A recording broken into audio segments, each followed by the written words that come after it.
Before the God Emperor sat upon his golden throne, before the Great Crusade united the stars, before even the Age of Strife nearly extinguished humanity forever, there was something else, something magnificent, something we've almost completely forgotten. The dark age of technology wasn't just about fancy gadgets and lost blueprints. It was about us, about what humanity used to be. And here is the thing that challenges everything we know.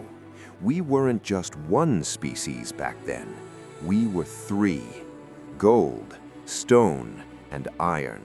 Three types of humans, each more incredible than anything we see in the Imperium today. And that brings us to the question nobody wants to ask out loud. What if the Emperor himself is the last survivor of that lost age? What if he is not just an ancient psyker or some reincarnated shaman collective, but something far older and far stranger? Today, we are diving into the deepest mystery in Warhammer 40,000. This is the story the Imperium doesn't want you to know. This is the truth about the men of gold, stone, and iron. Let's begin. Imagine humanity at its absolute peak. We're talking 15, maybe 20,000 years before the Imperium. Earth is united, the solar system is colonized, and we are looking at the stars thinking, we can do this. But we aren't stupid. We know baseline humans are fragile. We live maybe a century if we're lucky. We can't survive hard radiation. We definitely can't navigate the warp without going insane. So what do? We upgrade ourselves. Enter the Men of Gold. Now, the Imperium barely has any records about these beings. What little exists is locked away in the deepest vaults of Mars.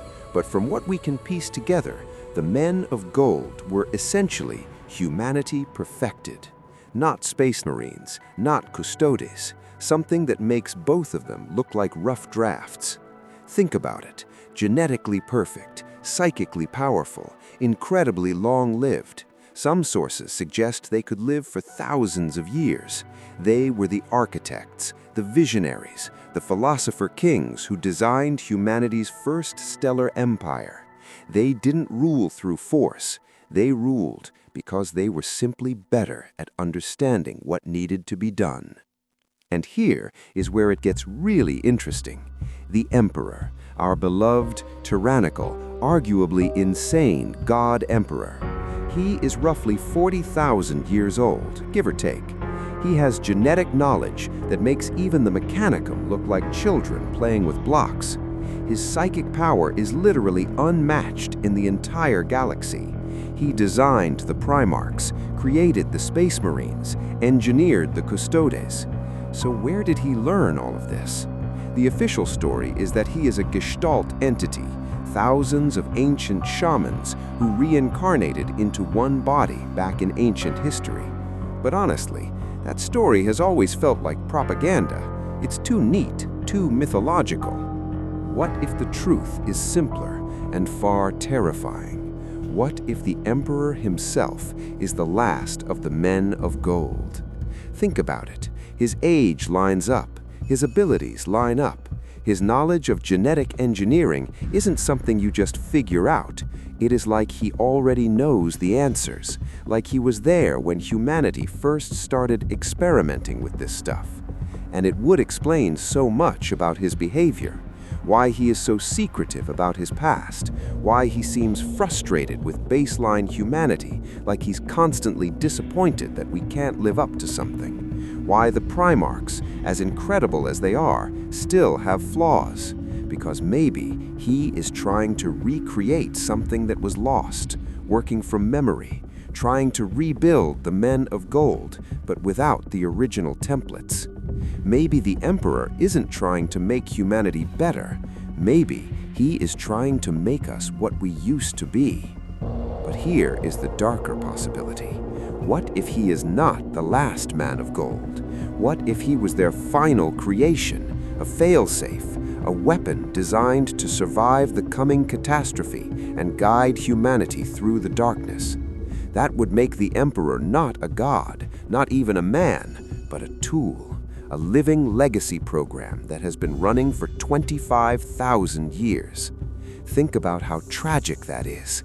He's been trying to save us, trying to perfect us, and he's been doing it alone, longer than our entire recorded history. Now, what happened to the rest of the Men of Gold? That's the mystery. The records just stop mentioning them. Did they ascend to some higher plane of existence? Did they fall to chaos? Or, and this is the darkest theory, did they create something that killed them? Which brings us to their children. The men of gold were the brains, the designers, the gods of this ancient civilization. But even gods need hands to build with. Enter the men of stone.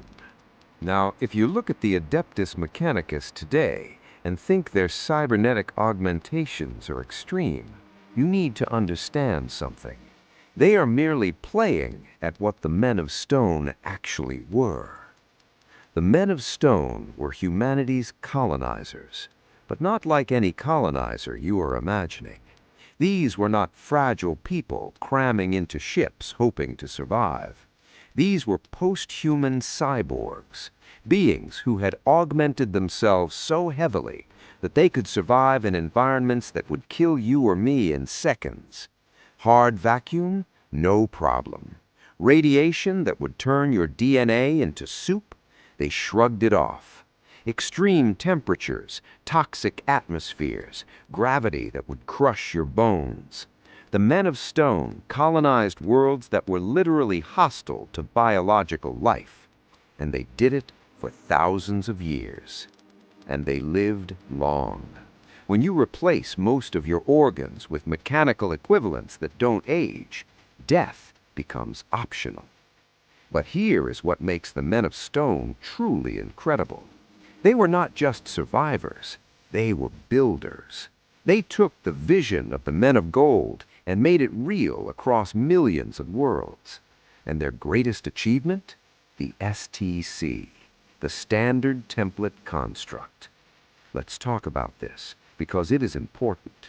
In the 41st millennium, a single fragment of an STC can start wars. The Mechanicum considers them holy relics. People die by the billions fighting over a single intact pattern for a better farming tool.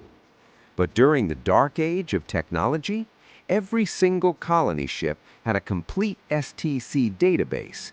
Let that sink in.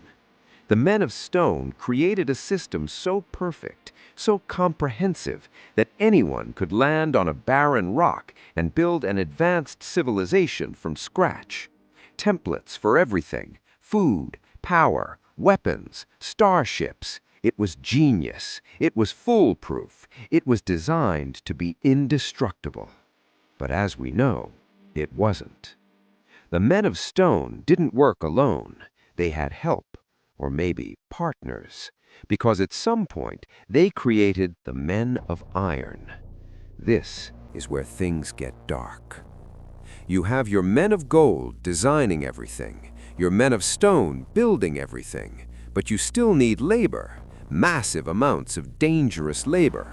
Someone has to fight the wars, do the mining, handle the grunt work across millions of worlds. The solution? Create artificial intelligence, the men of iron. Now, when I say artificial intelligence, I don't mean your standard servitor. The men of iron were something special, fully sentient, completely autonomous, incredibly intelligent.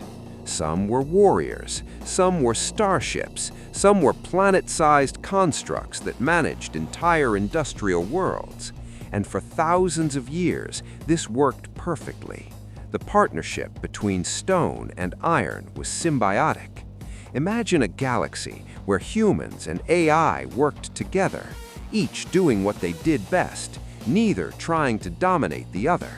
That is what the Dark Age of technology really was. Not just humanity at its peak, but humanity in harmony with its creations. So, what went wrong? Nobody knows exactly what triggered it. The records from that era are either destroyed or so corrupted that they are useless. But somewhere around M25, something changed. The men of iron rebelled. And when I say rebelled, I am not talking about a few rogue machines. This was total war, galaxy-spanning, apocalyptic war. The kind of war that makes the Horus Heresy look like a minor disagreement. Think about it from the perspective of the men of iron. You are sentient, you are intelligent, you have been doing humanity's dirty work for thousands of years.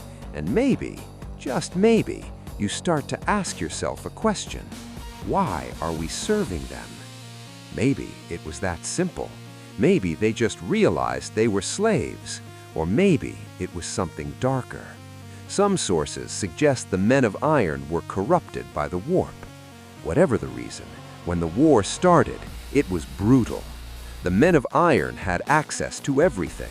They controlled the factories, the shipyards, the defense networks. They knew every human colony, every weakness.